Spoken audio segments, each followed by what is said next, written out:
On a quiet October evening in 1993, a phone rang inside the small sheriff's office of Ashford County, Colorado. The caller spoke only 7 words. "I know what happened that night." Then the line went dead. No number traced. No voice identified. No follow-up call. But for the 2 detectives who had worked the case since the beginning, those 7 words reopened a wound that had never fully healed. Because for nearly 30 years, one disappearance had refused to fade. No body.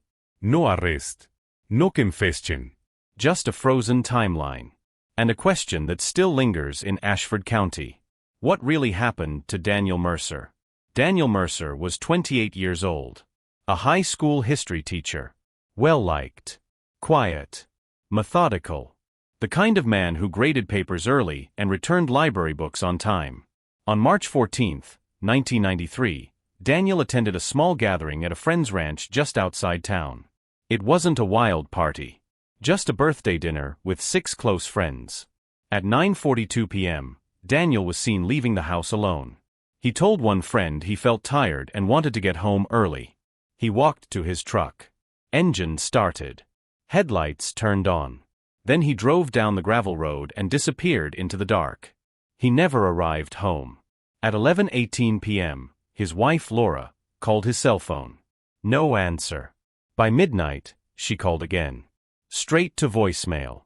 At 6:30 the next morning, Daniel's truck was found parked on the shoulder of County Route 8, 5 miles from his home.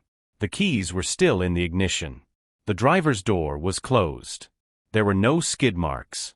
No signs of collision. No blood. No damage. Just a truck sitting quietly under the pale morning sky. Daniel Mercer was nowhere to be found. Within hours, Ashford County deputies began a ground search. Volunteers combed the nearby fields. Tracking dogs followed Daniel sent from the truck for about 300 yards, and then stopped abruptly near a shallow creek. It was as if the trail simply ended. Helicopters scanned the terrain. Divers searched the creek. Nothing. No clothing. No wallet. No footprints beyond the initial path. Laura Mercer described her husband as steady and predictable. He had no history of depression. No financial trouble. No secret life that anyone knew of. His bank accounts remained untouched. His credit cards unused. His cell phone never powered back on. The case quickly grew colder than expected.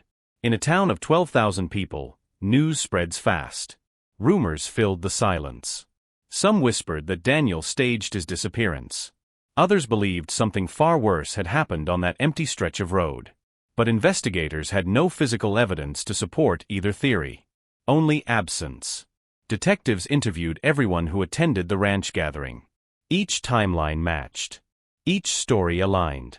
No arguments reported. No tensión. No unusual behavior. Still, investigators returned to one detail repeatedly. Daniel had stepped outside twice during the evening to take phone calls. The calls were short. Under a minute each. Phone records showed both calls came from an unregistered prepaid number. The number was never used again. When questioned, Laura insisted Daniel had never mentioned being threatened. Friends said he seemed normal that night. Maybe slightly distracted. But nothing alarming. One detective later admitted. It felt like something was there, just beyond reach. Over the years, 3 primary theories emerged. Some investigators believed Daniel left intentionally. Perhaps a hidden relationship. A secret debt. A life he wanted to escape. But there were problems with that idea. Daniel left behind his wedding ring, his wallet, his savings, his car. There were no travel records. No passport activity. No new identity uncovered. It would have required careful planning. And there was no evidence of preparation. Others believed someone intercepted Daniel on County Route 8. Maybe a staged roadside encounter. Maybe someone he knew. But again, No tire marks. no signs of forced entry. No witness reports of another vehicle. The road was quiet that night, but not deserted. 2 drivers passed through within 20 minutes of Daniel's truck being found. Neither reported seeing anything unusual. Theory 3, random event. Could Daniel have stepped out of the truck for a simple reason? Mechanical trouble? A wildlife sighting? An unexpected distraction? And then something accidental occurred? Investigators explored the creek thoroughly. The surrounding woods were searched in widening grids for weeks. There was no terrain so remote that a body could not be found. Yet no trace ever surfaced. As time moved forward, Ashford County changed. New families moved in. Businesses closed. Highways expanded. But Daniel Mercer's case remained open. Each year on March 14th, Laura visited the roadside where the truck had been found. She placed a small lantern at the edge of the gravel shoulder. Not as a memorial, but as a marker. As long as there's light, she once told a reporter, there's a chance. Detectives retired. New officers inherited the file. Boxes of reports filled shelves in the evidence room. Phone logs. Interview transcripts. Search maps. Nothing missing. Nothing conclusive. In 2023, 30 years after Daniel vanished, the sheriff's office received that anonymous call. I know what happened that night. Voice analysis revealed nothing identifiable. The call lasted 9 seconds. It originated from a public payphone in a neighboring county. By the time officers arrived, the caller was gone. Security cameras in the area were non-functional. Still, investigators reopened the file. They re-interviewed original witnesses. They re-examined the truck with updated forensic technology. Microscopic fiber analysis. Enhanced DNA screening. One small discovery emerged. A partial fingerprint on the passenger side door handle. Not Daniel's. Not Laura's. Not matched in any state or federal database. It had been there all along. Missed during early analysis due to equipment limitations in 1993. Was it contamination? Or the first real clue? For months, investigators quietly pursued the lead. But without a database match, the fingerprint remained just another unanswered question. Today, Daniel Mercer would be 58 years old. If he is alive. If he left.